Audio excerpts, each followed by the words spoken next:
Subramaniam ji at the book launch of Wild Women. She said she wanted to showcase the work of women of very different temperaments, backgrounds, orientations, and women who had made very different life choices. So she says she wanted to honor the choices of each of these spiritual seekers. Can we now have Arundhati Subramaniam ji on stage and to have a conversation with her on this book? I would like to call upon Mandira Nayar ji, senior journalist. They'll be enlightening us about the book Wild Women, Seekers, Protagonists, and Goddesses in Sacred Indian History.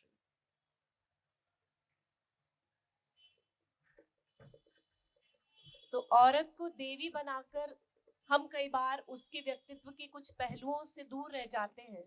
उन पहलुओं की एक झलक हमें इस किताब में दिखती है, जिसके बारे में अब इस मंच पर चर्चा.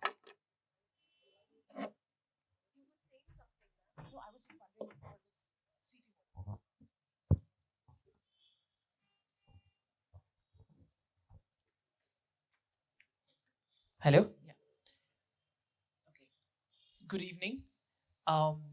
Thank you for the Orange Literature Festival. It's wonderful. It's actually really a breath of fresh air in very many ways for us, because I come from Delhi, where the AQI is some 1400, and if we were doing this outside in Delhi, we would barely not be able to do it. So thank you so much. I'm very, very excited to be in conversation with Arundhati Subramaniam. This is a book that is, I think, Atulji said that you find books at some point of time in your life and you meet them at a space when you really need them, right? You meet books as much as you meet people. And in some ways, Wild Women is a book that you really meet. And I think I met it at a point of time that I was looking to see if there were really wild women. So can I ask you, when we started off with, why this book? Why Wild Women? And how did you meet these wild women? And why this selection? Lots of questions. Lots of questions, but I'm going to start by just echoing your sentiment. It's wonderful to be here in Nagpur. This is my very first time, and it feels like there's a warmth and an inclusiveness which is lovely. Thank you so much. Thank you for having me here. I see at least one familiar face, an old college friend, which is heartwarming. Why Wild Women? I think I've been a spiritual seeker for as long as I can remember. And I found myself turning to writers of mystic poets of all persuasions, from St. John of the Cross to Hafiz, from Kabir to Nammalwar, many between and beyond. But a question that constantly remained for me is, where are the women? Where on earth are the women? And I realized that in this subcontinent, I knew of a handful of women on spiritual journeys. A handful.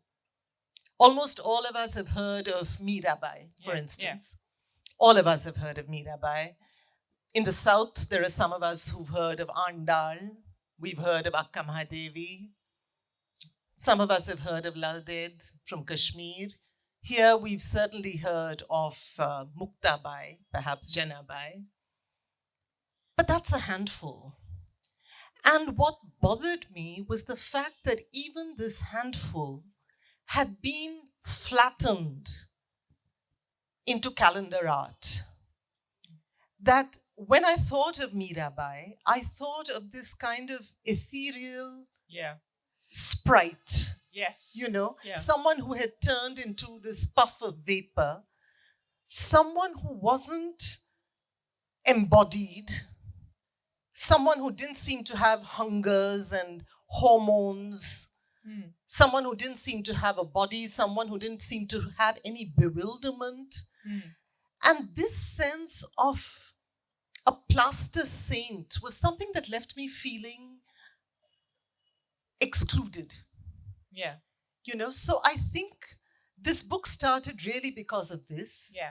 That there is a handful of women that we all know, great saints, but we really don't know how to get to where they seem to be pointing. And we really don't know what these journeys that they've undergone actually mean. And on the other hand, we have legions, I discovered, Mandira. Really? Legions of women who have just not been documented adequately. Yeah. They may have a local following, but little else. But whether you are consigned to sainthood or whether you are consigned to oblivion, it doesn't matter. You've just lost the person. You've lost the woman. Yeah. So this was really, for me, this entire book, which took 5 years out of my life, and it seemed like an interminable project. Yeah. The whole point of this project was actually, it started with just a sense of, I want to retrieve a sisterhood for myself. Yeah. And a sisterhood that is a bunch of freedom-loving, joyous, adventurous, gutsy, argumentative, sometimes erotic women. Yeah. That's my sisterhood. And that's the one I wanted to retrieve for myself. And I realized that the poems, time and again, pointed to that. But the hagiographies, the chronicles of saints, often lead us away from that kind of engagement with the human being. Yeah. No, I mean, and what I thought was also fascinating is that, you've got about 56 women here, and you said you found legions, but it is also, you've said that, of course, they've been flattened out like Mirabai. And if you see Mirabai and you think of her, you always see her, I always see her as a, in the avatar, I've seen as her in a Bollywood film. I haven't really seen her or smelt her or felt her, her angst or her deep desire, right? You don't feel that till you read this book and you read her poetry in a way. And I also thought that it's important because I think when you said, it was in the beginning of the book, you say you want to create memory. And the idea of invoking their names, I mean, I think there is a power in that. I remember hearing you when you said, when you took these names and you find that, for anybody who is so looking for deeper engagement, where it isn't only about the spiritual or the sacred, but the idea really of more. And, we've talked about connection and, if the book is really about this deep connection of experience, and you talk about that, at a point of time when we were debating this idea of Kindle, where to hold or not, the smell of paper, I think we've really lost that engagement to have this kind of connection that these women talk about.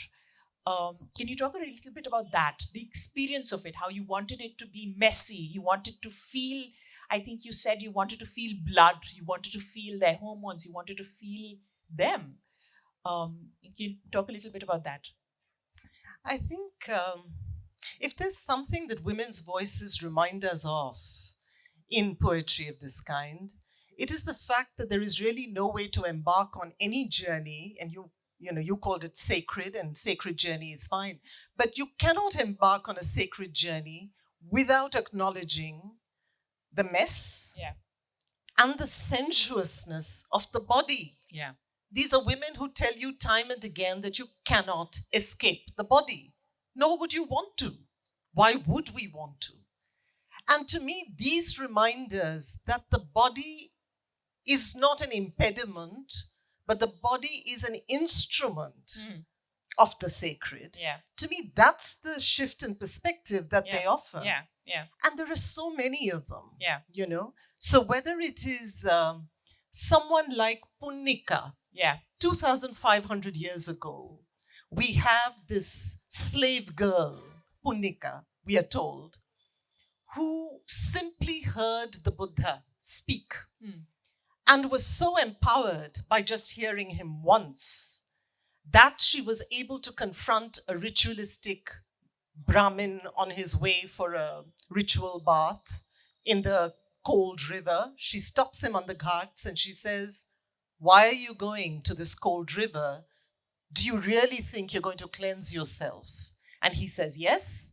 And she says, well, you may cleanse yourself of your demerits, but what would happen if you were to cleanse yourself of your merits as well? You may lose all your karma, then what? And there is a moment when that man stops and is chastened. Yeah. To think that 2,500 years ago, this little girl was empowered to utter what she calls a lion's roar and ask a question of this kind makes me wonder, why had I never heard of Punnika? Growing up, why was I never told of Punnika? Why was I never told of Soirabai of the 14th century, the Dalit woman mystic who says, if menstrual blood makes me impure, tell me who wasn't born of that blood? Why had I never heard of Soirabai? Why had I, as a Tamilian, never heard of Shengote Avudeyakkal of the 18th century, a Brahmin child widow who would have had her head tonsured, who would have led a secluded life, completely ostracized, really? Why had I never heard that this child widow encountered a spiritual teacher, underwent her own transformation, and was able to ask questions about why menstruation is impure? She's able to ask why ideas of saliva, ritual impurity, saliva, the word for saliva in Tamil is yetchal. She says, what is it that makes yetchal impure? If this is impure, then the very first form in the world, the bindu, is yetchal. The very first sound, nada, is yetchal. She says the Vedas of the Brahmins are yetchal. Everything is polluted if this is the narrow rationale on the basis of which we work. Why had I never heard of Avudeyakkal? You know, why had I not heard of Tarigonda Venkamamba of the 18th century again, an Andhra woman mystic who was a widow but insisted on wearing colored apparel, insisted on wearing her bindi, her Mangal Sutra, flaunting her intellectual brilliance, refusing to bow before the religious pontiff of her time. The elders implored her, please bow before him. And finally, she simply asks the Shankaracharya to rise from his seat. And when he does, she bows, we are told, before an empty seat. And the seat itself goes up in flames. Why had I never heard of her? To me, these are the wild women, and I don't see why they should ever have been sanitized, you know, into these stereotypic figures that we grew up with, or else we didn't grow up with them at all.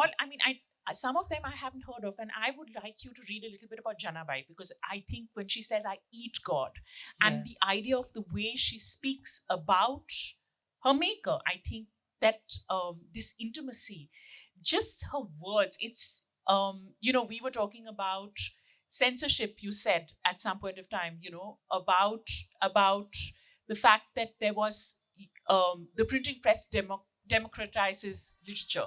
But this is literature that we've been handed. It's the oral tradition. So this was democratized. These were poems that did exist in popular imagination. You talk about Mirabai. You say that, for example, we don't know how many poems were actually originally hers, or whether she was inspiring others to take her voice. So could you really read one or two of Janabai and then maybe one more, and then we can go back to talking about... Well, there's lots of questions there. I don't want to go into the oral tradition right now, but you're absolutely right. These were very much poems that were sung. And, you know, that's how they were often passed down. But let me read you the Janabai, because to me, it's a wonderful example. Many of you here are probably familiar with some of her work. This is Janabai translated by Arun Kolatkar. And it is, to me, a reminder again and again of how this maid servant in the home of Namdev is able to remind us that there can be no sacred, no notion of the sacred that is ever divorced from the sense of the everydayness of our lives. So Janabai is able to say jauntily, I eat God, I drink God, I sleep on God, I buy God, I count God, I deal with God. God is here, God is there. Void is not devoid of God. God is within, God is without. And what's more, there's God to spare.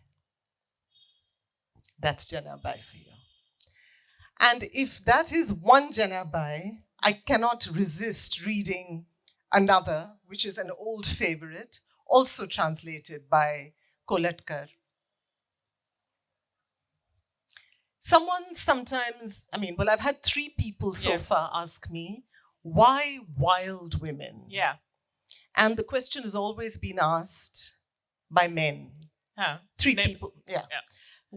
I think for women, it's self-evident why these are wild women. And maybe this particular poem will convince those 3 men as well. God, my darling, says Janabai.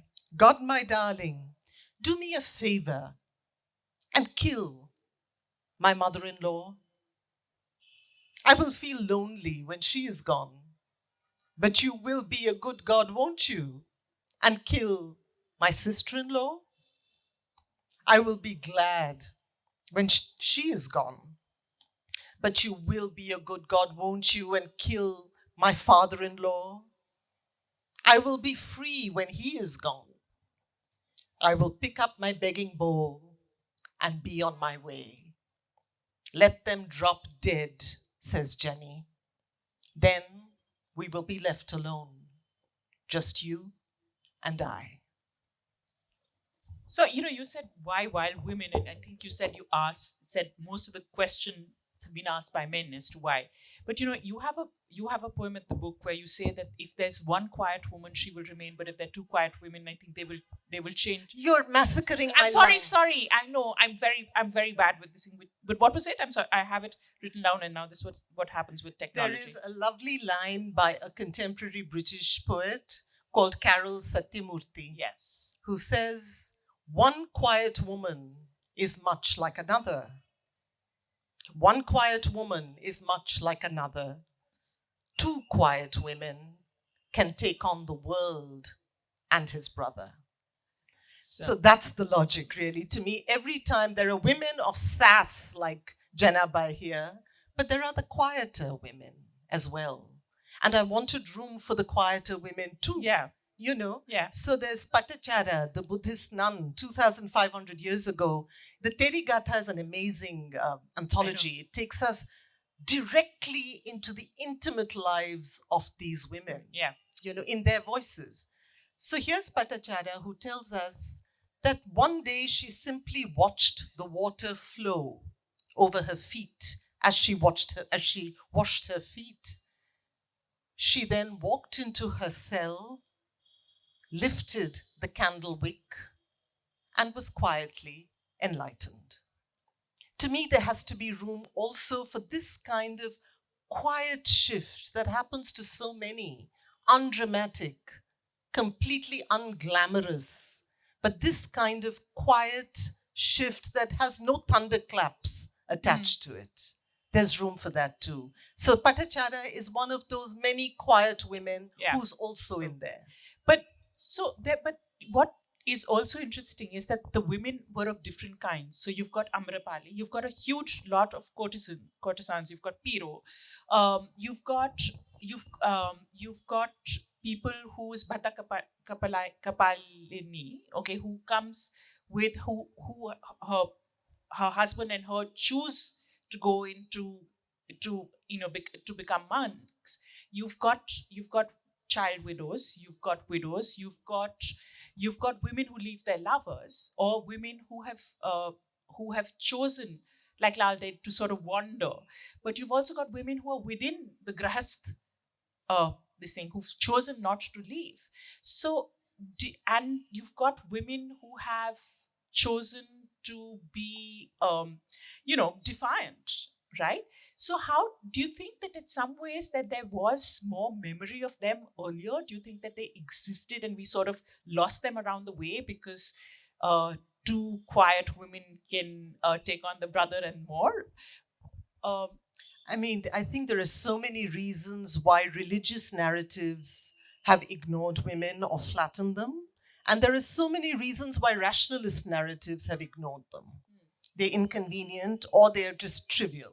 Yeah. So there are so many ways in which an establishment can trivialize female voices, as we've seen time and again. But to come to your point of the plurality of voices, I think it was important for me when I was putting this book together, and this is probably why it took 5 years and more. It was important for me to have as many diverse voices in there as possible. So I wanted women of the heart, I wanted women of the mind, I wanted ecstatic women, I wanted contemplative women, I wanted women of diverse spiritual persuasions. And so you have Vedantins and Buddhists and Tantrikas and Bhaktas and Sufis. It's a mix, and I wanted it to be that way. And most of all, as you pointed out, I wanted women who had made very different life choices. So there are the nuns. There are the Buddhist nuns. There's one nun who says, and she's anonymous, we don't know what her name is. She says to us, again, 25 centuries ago, she says, I am free, how free I am of the mortar, the pestle, and my crooked old husband. So you know what kind of freedom she's pointing to, a particular freedom from domestic drudgery. But you also have the very woman you mentioned, Bhadda Kapilani. Bhadda Kapilani is also a Buddhist nun, but she and her husband, we are told by Bhadda Kapilani herself, she and her husband have had many happy years of married life, and they then decide jointly, and this is a decision they arrive at through mutual consent. They decide jointly that it is time to address the spiritual life. They part ways. The husband takes the road, I think, to the right. She takes the road to the left. They part ways and go off on their own journeys. It just so happens that they end up with the same guru, the Buddha.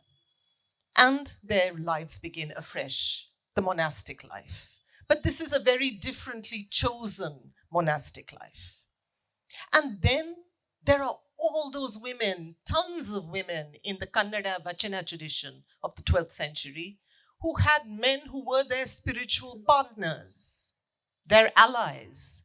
There were the Gujarati women of Saurashtra. I mean, Toral, right? Toral, Liral, Ganga Sati. Numerous women who had men by their side as their spiritual allies. Or Piro, but that's another category. So these are the householders and the monastics, right? Then you have the mendicants, women like Akka Mahadevi, Laldev, whom we are told just peeled off all cultural restraint, sometimes walked the world naked. These are the vagabonds, the free spirits, women, who walked solo travelers. Truly wild in many ways. Yes. And then there are the courtesans. And to me, the courtesans, they bring a very, very singular note into the poetry. You have Amrapali, for instance, whom all of us have heard of, and many of us have probably seen in the old Vaijayantimala film. Do any of you remember the Amrapali film of decades ago? But this is not Amrapali, the toaster Vaishali. It's not the beautiful Amrapali. This is Amrapali, the aging courtesan, looking down at her body, her naked body. And as she journeys southward anatomically, she looks at the fact that the body, which was once a beautiful body, is now in a state of ruin, of disrepair. And she documents that. And there is a certain heartbreak in it. She says, yes, the Buddha was right. The truth speaker doesn't lie, she says. The body is perishable, it's transient, it's impermanent. And yet, in that poem, you can hear the pride at what that body once was. Yeah. You know? Yeah. So the courtesan poets are just, they take your breath away. My favorite, every time I look at this book, I have a different favorite. But my favorite for now is a 12th century courtesan called Sule Sankava, a 12th century woman who wrote in Kannada. And Sule Sankava tells us, the men around me, they aren't terribly surprising. You know, if they pay their fee, they'll be annoyed if I don't give them what they want. My relationship with them is transactional. But then she says, and this is how she describes her Shiva, her god. She describes him as Nidlajeshwara, Yeah. my God without shame. This is a God she can approach with no shred of guilt or shame. This is a God with whom she can share anything. You know? Yeah. This is not the idea of having to purify yourself in order to reach the immaculate God. This is a God who will get his own hands dirty by getting involved with your life. Yeah. You know? So they're almost breathing a new God into being. And there is what we talked about really, about the idea of God as a birthright. This God is not boss, you write. He is birthright. And can you talk about that, about devotion? And I think at some point at the book, you talk also about devotion as courage. You know, we had this wonderful Kathak performance, and it was beautiful. And then you write in the second part of the book, as women as protagonists, you write about the fact that you say that, you always thought women, all the dance that you saw, women were waiting, right? And there was this whole, why didn't they have a life? But there is courage and devotion.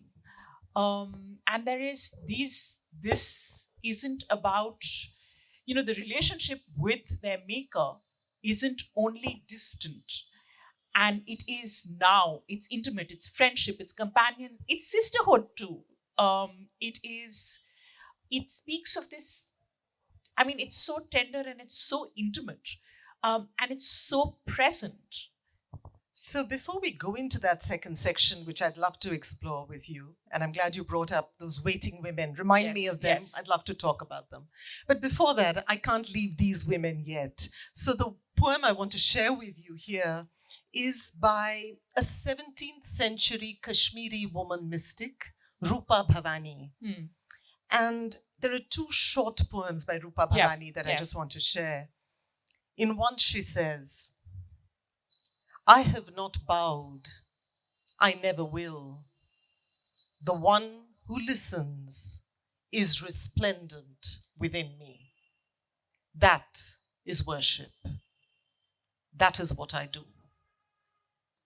I have not bowed, I never will. The one who listens is resplendent within me. That is worship. That is what I do. And in another, she asks us, what is our idea of the enlightened being? Is it someone whose head is shorn? Is it someone who wears ochre robes? Who is the enlightened being? And Rupa Bhavani answers, the ever alert plays and dances as others do. She decks herself, good clothes she wears, ever conscious herself is perfect. On Shiva's path, she becomes Shiva himself. So this is no longer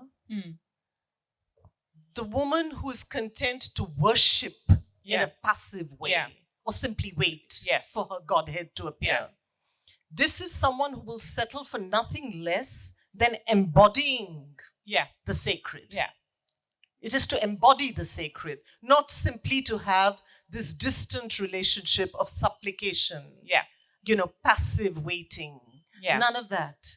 To me, that's the gumption in these voices. And you say that in this, even the divine has to work hard.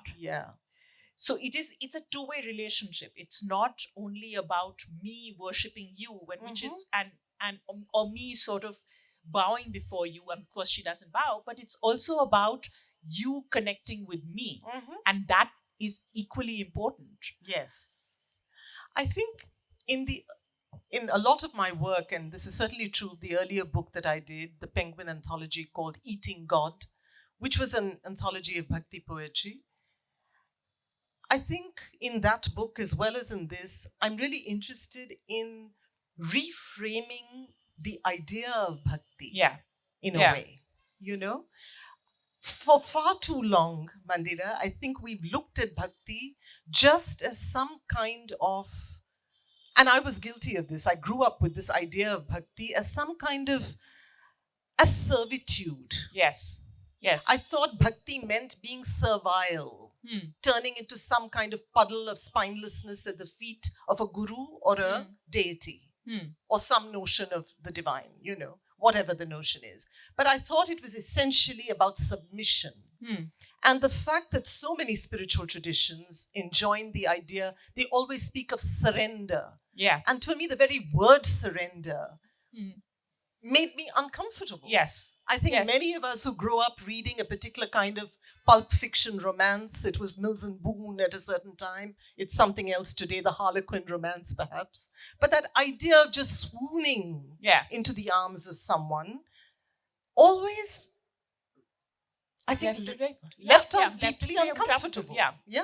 So to me, the idea that religious literature or sacred bhakti literature was just about becoming submissive left me feeling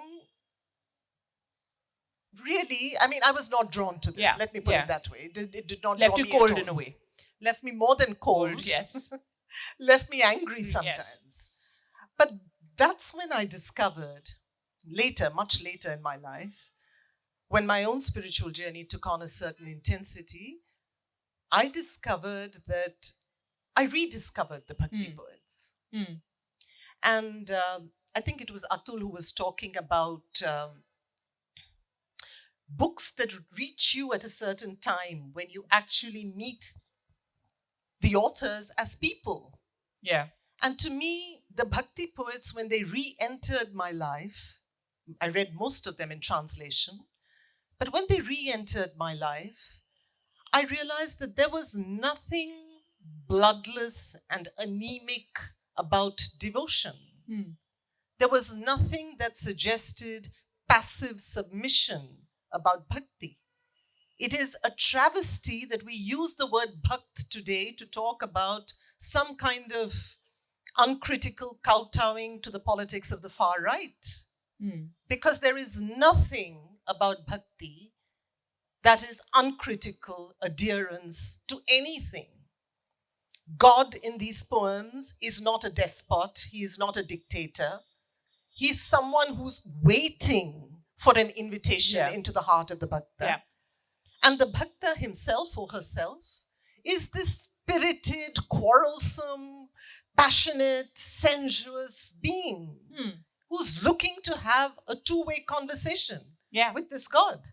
So it is a non-conformist, deeply non-hierarchical relationship. Yes. And that's because it is just such an intimate relationship. Exactly. And I think that's very important, because I think now when you see, and we're all, it's also about these women as being seekers. It's not only about them engaging with the sacred, but also seeking it out, right? And if you look at all the stuff that we are surrounded with, where we are surrounded by, devotion, but devotion which is where you're putting God on a pedestal, there's a certain distance with you and your God. And it's, this reverence that you have has to be distant. He has to be there, and you have to be here, right? So we've lost this connection. I think what we've lost too is this essential understanding that it is possible to be critical of your God without ever being contemptuous of him. That it is possible to disagree without being disloyal. I think the bhaktas remind us time and again that dissent is not disloyalty. That you can argue with your God and never stop loving him or her. To me, we seem to have lost this aspect of intimacy, where God is treated as a habitually disobedient member of your family.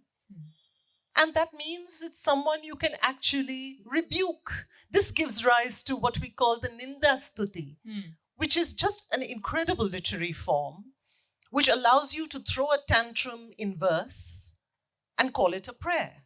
Yeah. It's a unique aspect of our inheritance, really, our literary inheritance. The fact that you can say, I am going to offer a whole litany of complaints to this God. And I can do that because this is my buddy, or this is my father, or my mother, or my lover, or my child. That's why I can share it, because that's the proximity of the relationship. Yeah. You know? Yeah. So can I ask you to read the Qazi Nisrul bit where he talks about Kali? All right, I need to we have to frame this a bit. The first half of the book, in fact, the largest section of this book is Indian women mystic poets. That's the major part of this book, and that's how I wanted it to be. But in the second and third section of this book, there are also male voices for a very specific reason. I found that there have been some very significant male poets who offer us women protagonists who are unforgettable. Whether it's Kabir, whether it's Shah Abdul Latif, whether it is, and I'm going to read, I think, my favorite, Annamacharya. There are just a host of male poets who offer us women protagonists who are feisty, who stand tall, who stand center stage, who are unafraid. So to me, that's the reason for having them in the second section. And the third section of the book is goddess poems, because I wanted women as seekers, but I also wanted women as the sought. So there are a host of goddess poems, canonical goddesses, folk goddesses, tribal goddesses, goddesses from all over the country. And that comes right up to the 21st century. So that's the span of that third section of the book.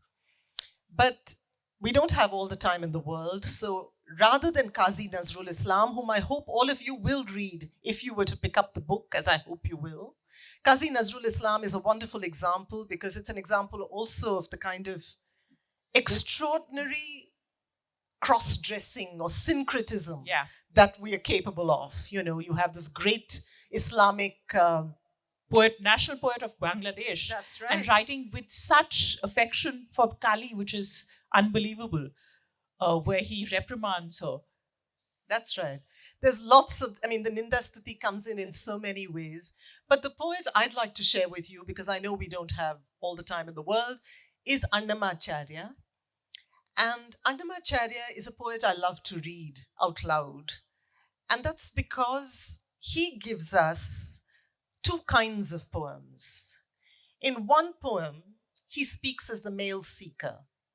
And when the male seeker speaks to his God, it is a relationship of great, it's a hierarchical relationship. God up there, seeker down here.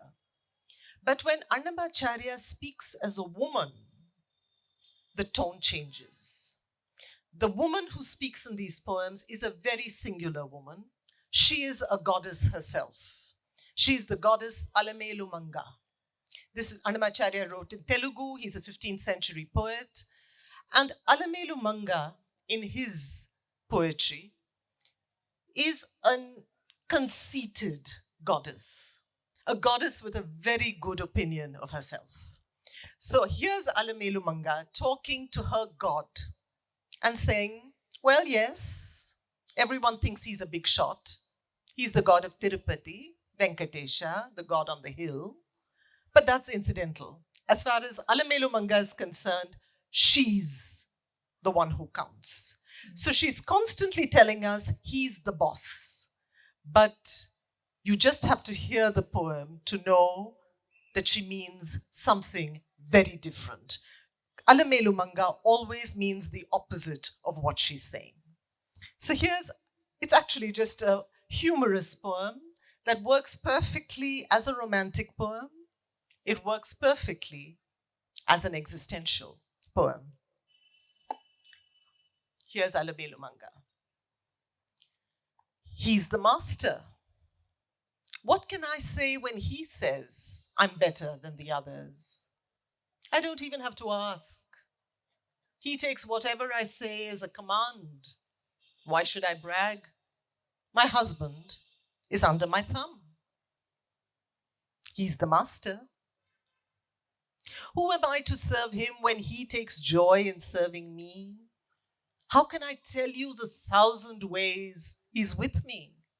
He knows everything, just like God. And he praises me. He's the master. I'm always in his arms. He's always laughing with me. He's the God on the hill. And I'm Alamelu Manga. Do I have to make a statement? He's my slave. He's the master. Applause for Alamelu Manga. Thank you. So I think I love Alamelu Manga for her utter feistiness. And I'd love to read you more, but I know I should pause, and I don't know where the audience is at. Are you with us? I can hear you listening. Yes. Are you with us? Yes. Okay. We'd love to hear from you. If there's something you'd like to ask, feel free. And if not, I'll read you another Annamacharya. I think read one more, but there are lots of questions too. I know one Should we lady's- hear? Okay, there are 2 or 3. Yeah. Just one short one? And do you want to do this? Yeah, a short one. Yeah. Actually, let's keep the poem for the end. Okay. Let's get the questions first. Can someone give the mic to the lady right at the back? Right here. I'm going to be partial. I'm going to give women more chances than men. But we'll have one. We'll be trying to be gender biased. So if there's a man who wants to ask a question about wild women, I will welcome that. Let me just say this book is as much for men as for women. It is. Actually, I think it's for Hi, everyone. ma'am. Good evening. It's Good a evening. pleasure to meet you. Ma'am, as a poet, you often write about the search for meaning or understanding. Do you see your work as an exploration of your own journey? Or is it more about inviting the readers to embark their own questions for the meaning of it? Thank you. Thank you. This particular anthology is not my own poetry, and nor was the earlier anthology, Eating God, that I mentioned. But yes, I do write poetry. And when I write poetry, I think your question is relevant to my own work.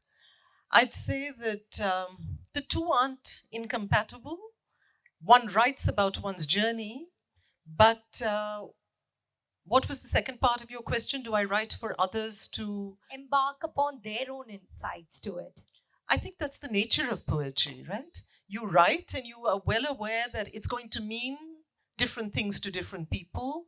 You cannot police those responses, nor do you want to, because the business of poetry is that it finds its own journey and finds its own way to touch different people. You hope there are still readers of poetry in the world who pick up books of poetry and are willing to be surprised. So I think the two go together. Thank you so Thank much. you. ma'am. Sorry, there's a lady right there. Oh, I think she's your. Is that your college friend? That's right. There's Well- Ruta.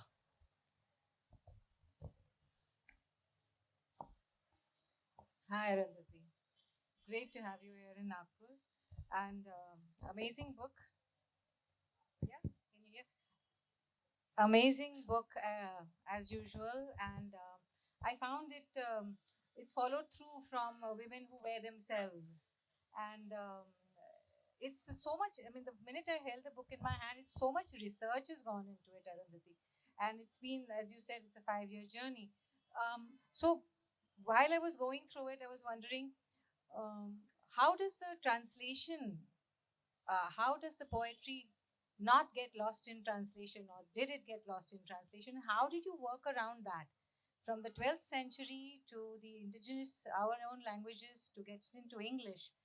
Not every time I'm sure you were happy with the translation. Not every time, I mean, you were maybe itching to do it yourself. I'm sure you would have. So that was one thing. How do you work with the translated part of the poems, and also your own journey as a poet, as a woman, as a wild woman yourself?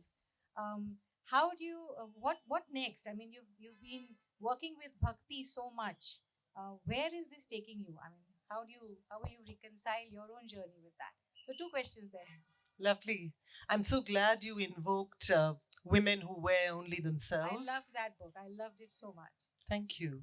Women Who Wear Only Themselves was my previous book. It was a book of essays about 4 contemporary women on sacred journeys.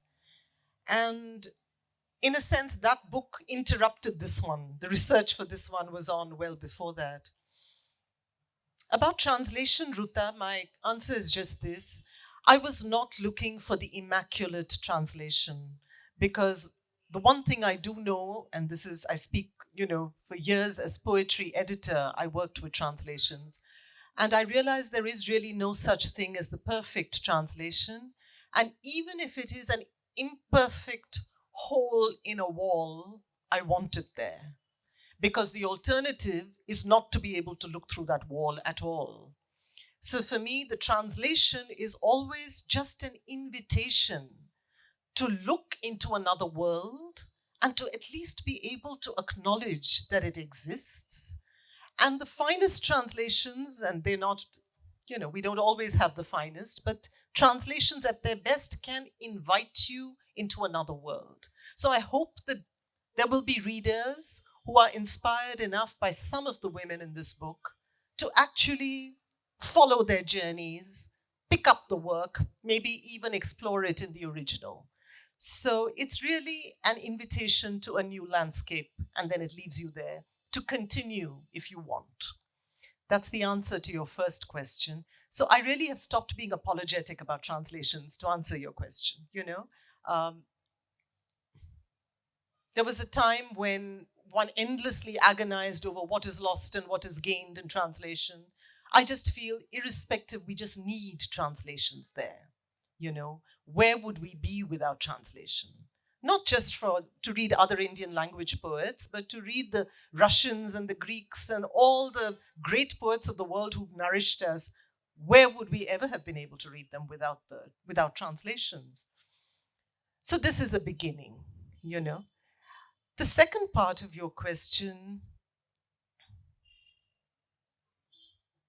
is the kind that I may not be able to answer with the same alacrity.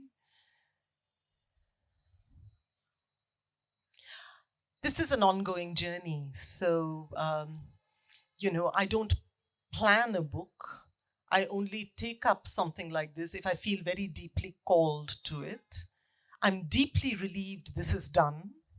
There were many times I was really itching to give it up. It was an interminable journey. But I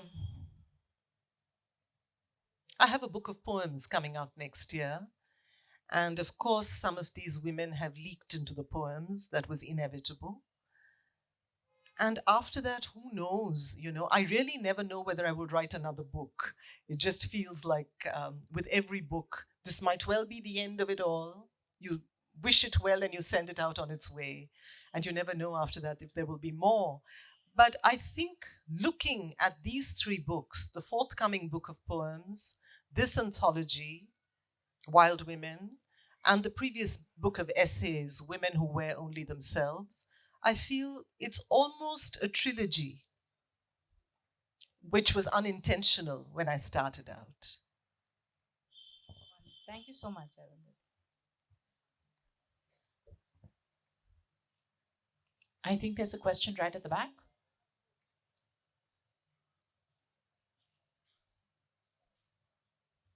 Was that a question?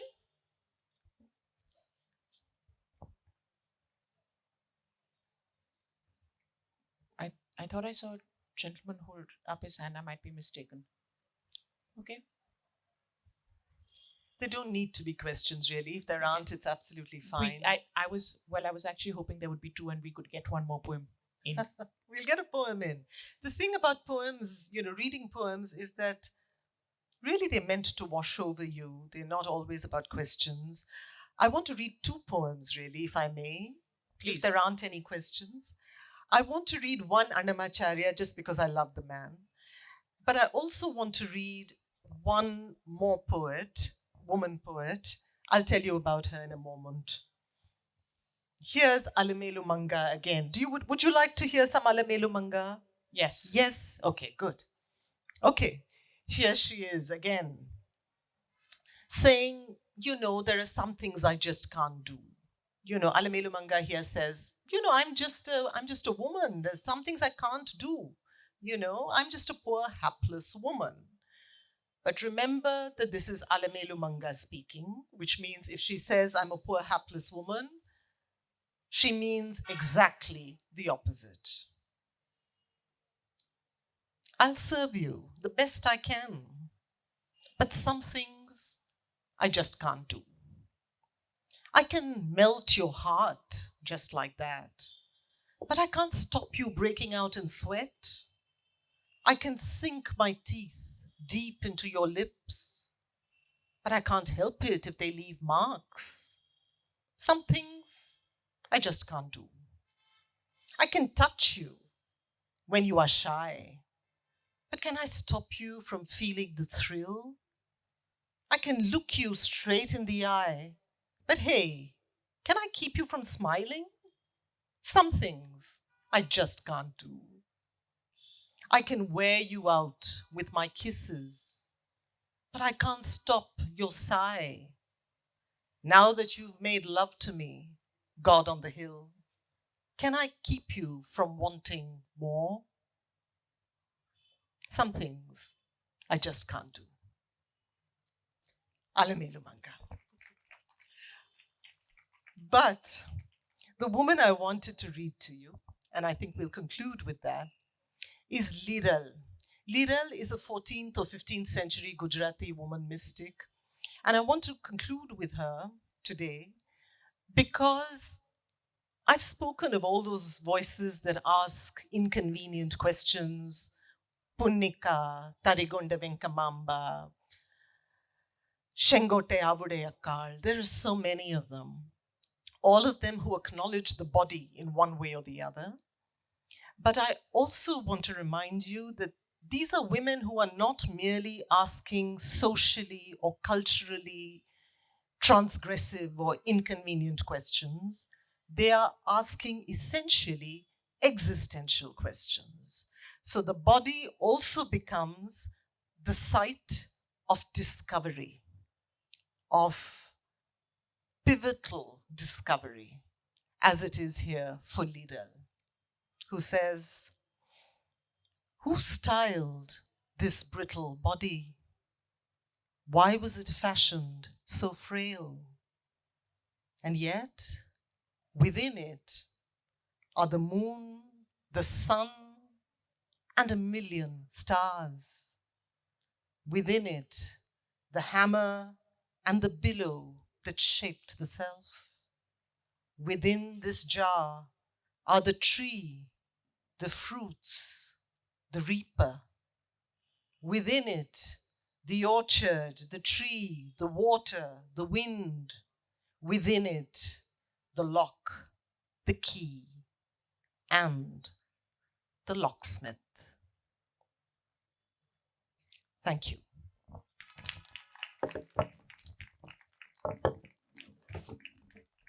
Thank you, Mandira. Thank you. Thank you so much, Arundhati ji, and thank you so much, Mandira ji. It was really a wonderful conversation, thought-provoking conversation. So many new insights we got.